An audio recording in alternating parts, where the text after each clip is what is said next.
Okay, the next question is, in a perfect world, what will my modular classroom look like? This is really your wish list. If you want a purple building with a helicopter landing pad on it and a built-in swimming pool, that needs to go on your wish list. I can tell you right off the bat, if you want all three of those things, it's unlikely you're going to find it in a modular building, but hope springs eternal.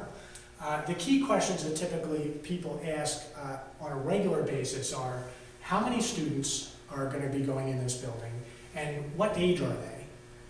It's going to be different if you're doing a modular building for, say, kindergarten age students that are 5, 6, 7 years old versus high school students or college students even, or adults.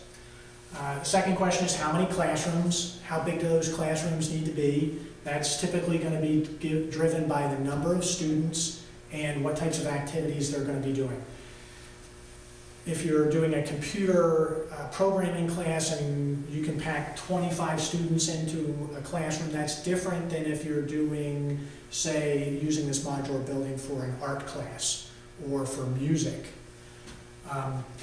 Another important question is property restrictions. If you're going to put this behind your church, as an example, and you have a strip of land that would be perfect to put this in, but it's only 60 feet long and 40 feet wide, well, that means that we can't put an 80-foot modular classroom in there. So even if you get a great deal on an 80-foot modular classroom, you can't use it because it can't fit there. Another important question that people typically ask is restrooms.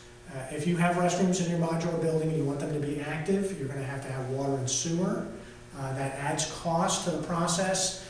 This is sometimes connected to the age of the students. It's a lot easier to ask a 17 or 18-year-old high school student to be in a restroom or be in a classroom without a restroom for 45 minutes to an hour than it is to ask that of a child who's in kindergarten.